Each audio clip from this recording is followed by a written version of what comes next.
What's going on, boys and girls? Doesn't it feel great, great, and elated and fantastic, pure jubilation and celebration? Even into today, they just released a bench cam of the game, and don't even matter how much times you watch it, it just seems to be getting better and better and better and better.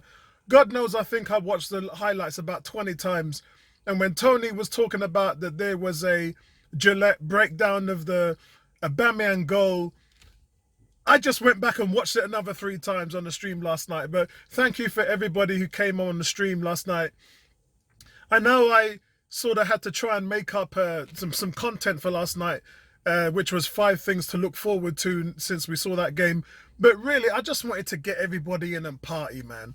And for Tony, I know Tony did the stream the other day, but Ebony and Neomis and myself really kind of wasn't really there to enjoy the moment. So that's why we just put up the stream last night, just to celebrate the win, man. And I mentioned a few sourpuss. Well, there's not a lot of sourpuss in the forums. I think I've probably spotted about maybe 1 or 2. Normally when Arsenal win, it's just like bare Arsenal fans just shooting it all down. Bare negativity. But even those hardened, rhino back, skinned fans have melted down and enjoyed the win, because nothing feels better. And I do want to say, guys, I do want to say this. Please let nobody question Mikel Arteta's heart, because can't nobody tell me that this man doesn't know what it feels like to beat Tottenham at the Emirates. He enjoyed it more than anybody else. And after the game, I mean, I made a lot of comments about the match. I made a lot of comments about Tomiyasu and where I saw the team going. But one of the comments I made was, nobody enjoyed that win more than Mikel Arteta.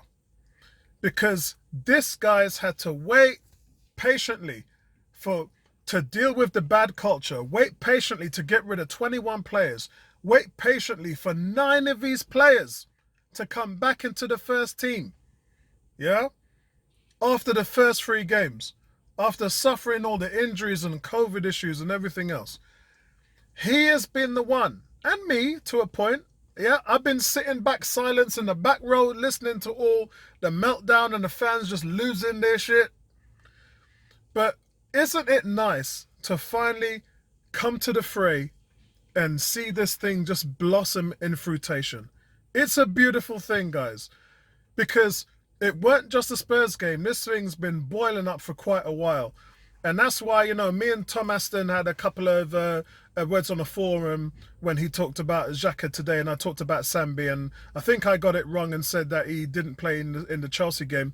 It was actually the Man City game, so he wasn't really featured in that game, but he pretty much has been in the team for those winning 3 games this season. Which moves us to Xhaka. Xhaka, his MRI came back today, and it wasn't, I'm not going to say it wasn't good news. Let's just say that it was sad news. But overall, I think that it's sad what the outcome was. But as a couple of guys mentioned, I think it was Andrew or Greg G, a couple of the guys mentioned that there's 2 international breaks within that time. So it isn't going to be bad as we think it is. It's probably going to be the fact that we'll miss him for a month. But it doesn't matter, because it means that Sambi takes his rightful place. And that rightful place is next to Thomas Partey, so we can bloom this midfield. And we can develop the midfield. And we can move the team forward in a good light. Because what's good, guys, is knowing that we have all of these young players and that are going to take us forward. That's what's the most impressive thing about this team. That we're saying goodbye to the old and we're saying hello to the new. And next year, we'll be saying goodbye to Lacazette. And who knows whether Aubameyang's going to stick around. I don't know. You know, if he does, he does. If he doesn't, then he moves on. But then all that means is that Arsenal, not so much, let's call it how it is. All that means is that Edu and Arteta will be able to get the guy that they want up front.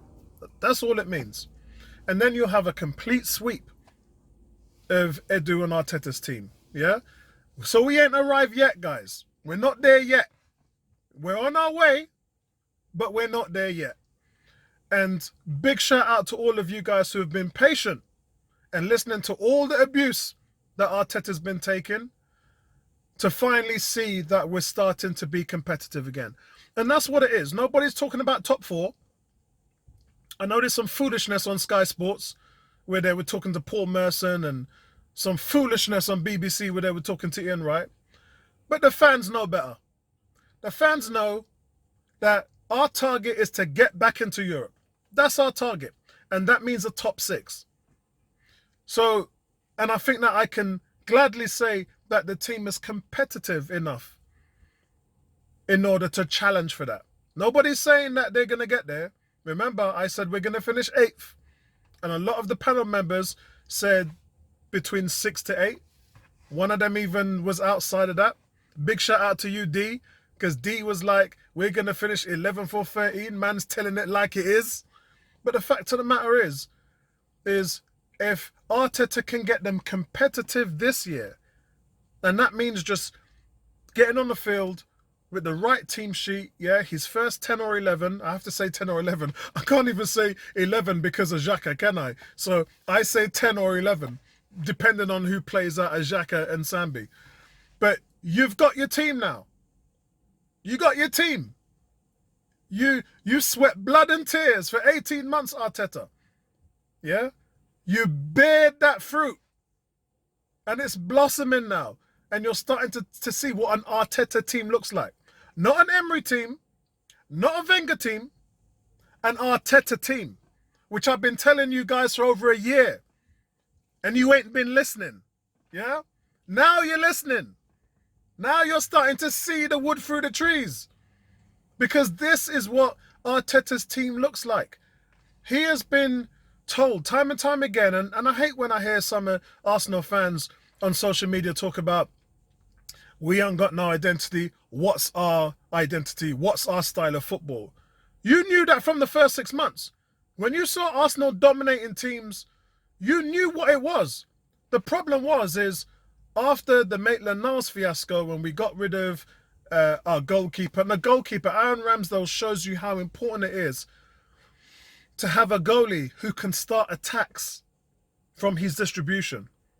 Everything works. What Gabriel was doing, what Ben White was doing, what Ramsdale was doing, was starting attacks, essentially bypassing the midfield. 40, 50-yard passes. Boom! Right into the shoulder of Aubameyang and Saka and Smith Rowe and Odegaard. Beating the press impressively, time after time after time. That's the plan. And the plan when you don't have the ball is to pile them into submission with the press. Yeah, and I know there's a few about the substitutions weren't done early enough, and I probably agree with that. But you have to get the basics right. And I think this is just a couple of games, guys. Yeah? Some good results here, man. Away at Turf Moor and a clean sheet, and at home obliterating the Spurs. So we can define what Arsenal's position is on what type of team we are and what is our narrative. What are we trying to play? What's our identity?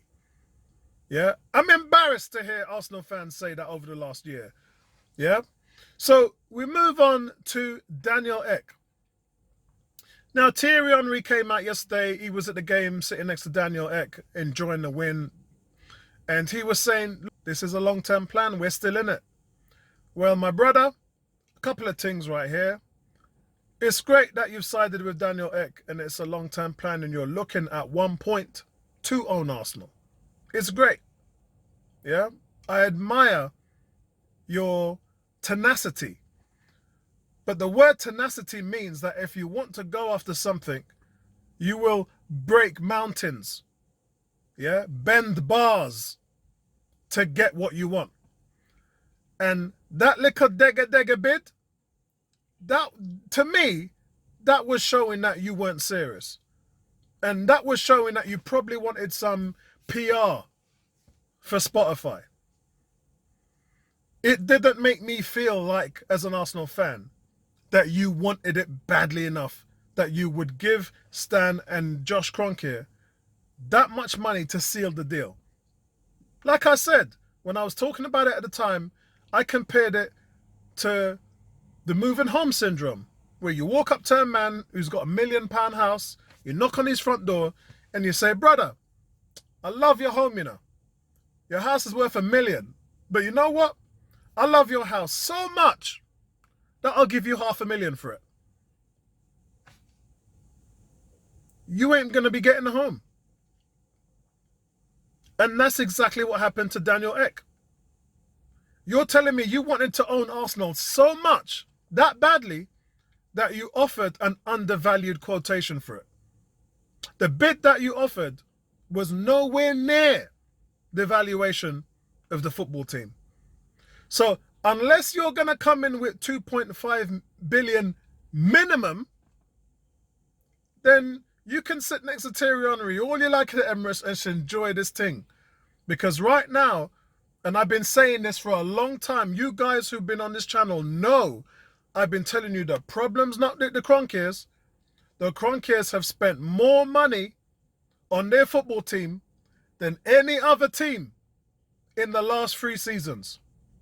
150 million this summer, 86 million before that, 144 million before that. No team has spent more money on players than Arsenal. And that is what you call backing the manager. When you see a front office and you see an owner and you see that much money coming in, you can believe they are backing the manager. But the problems at Arsenal, guys, is the front office. It's Vinay and Edu. I've said it time and time and time and time again. Yeah? It's, you know, Arteta's made a lot of mistakes. I own it. I took it on the chin. Yeah? I heard what everybody, and I agreed with what everybody said. But you have to understand he's new at his role, and he'll find his way. Give Arteta the support, give him the players, he'll find his way, because he knows what he wants.